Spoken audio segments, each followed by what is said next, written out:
Сәлеметсіздер ме, құрметті оқушылар? Әдебиет әлеміне қош келдіңіздер. Бүгінгі күндеріңізге сәттілік тілей отырып, сабағымызды бастаймыз. Қазақ әдебиеті 5-ші сынып, бөлімі отбасы құндылықтары, сабақтың тақырыбы Джек Лондонның Мексика ұлы әңгімесі.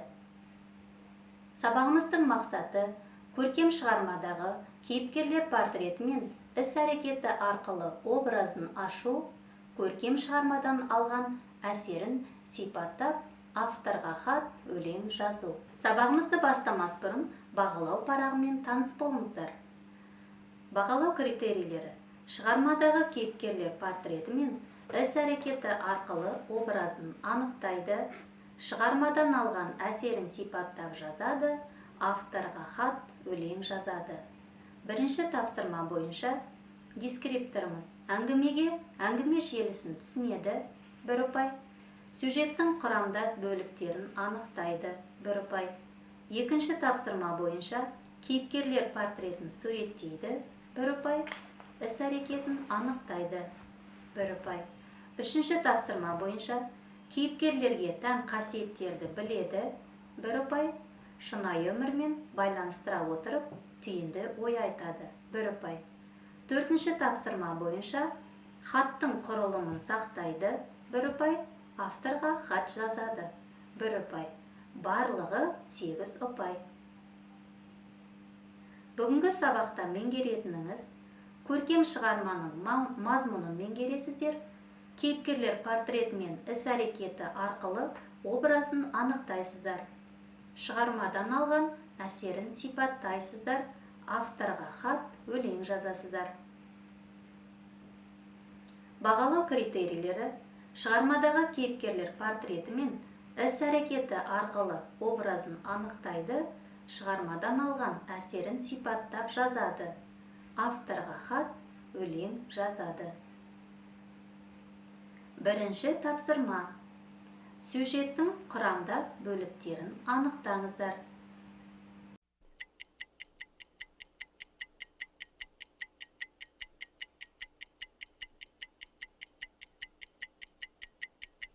Ықтимал жауабымен салыстырып көріңіздер. Оқиғаның басталуы: Ривераның рингке көтерілуі.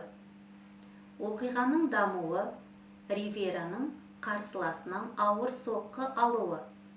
Оқиғаның шиеленісуі: Ривераның қарсыласына қатты соққы беруі. Оқиғаның шарықтау шегі: Ривераға жеңіл деген бұйрықтың келуі. Оқиғаның шешімі: Ривераның жеңіске жетуі. Екінші тапсырма: кейіпкерлердің іс-әрекеті арқылы образдарын ашыңыздар.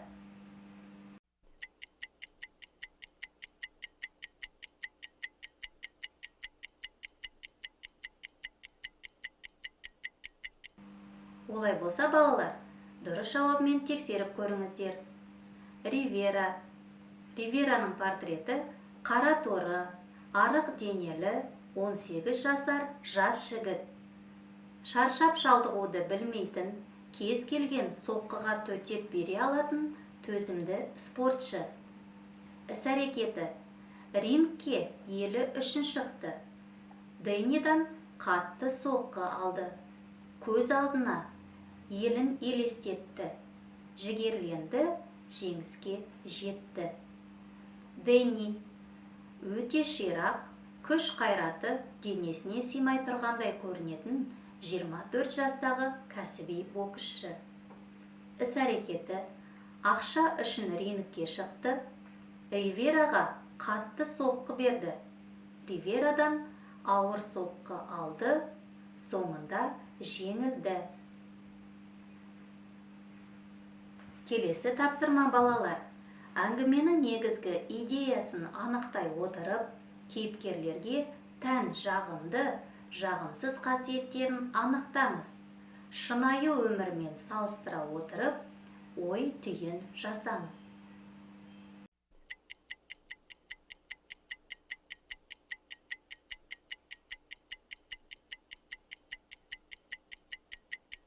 балалар, сіздердің де жауаптарыңыз дұрыс деген ойдамын.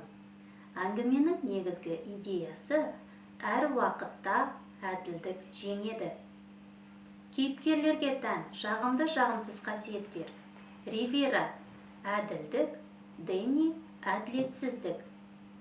Өз өміріме қажетті қандай ой түйдім?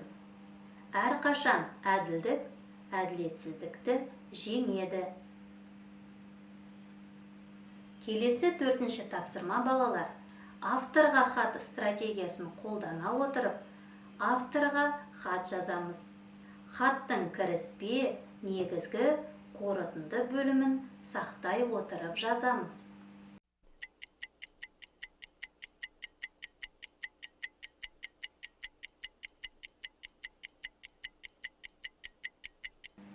Балалар, өздеріңіздің хатыңызды менің жазған хатыммен салыстыра бірге оқыңыздар. Құрметті Джек Лондон мырза, мен 5-ші сынып оқушысымын. Сіздің шығармаңызды оқып шықтым. Маған қатты ұнады. Басты кейіпкеріміз Ривераның іс-әрекеті арқылы әділетсіздікпен күресуде тек қайтпас қайсарлық пен қажымас қайрат арқасында қол жеткізуге болатынын түсіндім.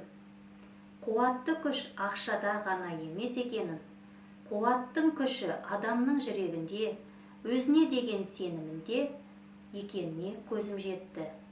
Әрқашан әділдік әділетсіздікті жеңеді деген қорытындыға келдім.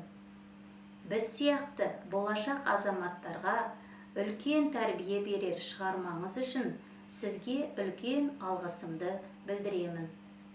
Құрметпен, мен 5-ші сынып оқушысы. Балалар, сабағымыздың аяғында бағалау парақшаларыңызды алып, бүгінгі тапсырмалар бойынша өздеріңізді әділ бағалаңыздар. Сабағымызды қорытындылай келе, плюс-минус қызықты әдіс арқылы өздеріңізді бағалаңыздар. Плюс оң әсер еткен фактілерді, алған білімдері жайлы жазасыздар. Минус қолымнан келмей жатыр немесе түсініксіз болып тұр деген ойларыңызды жаза қойыңыздар. Қызықты болса, не қызықты болды, немесе не жайында көбірек білгіңіз келеді, соны жаза қойыңыздар. Үйге тапсырма, балалар. Ер намысы, ел намысы тақырыбында әдеби эссе жазу. Сөз саны 70-80 сөз. Әдебиет әлемінде келесі жүздескенше қош сау болыңыздар, балалар.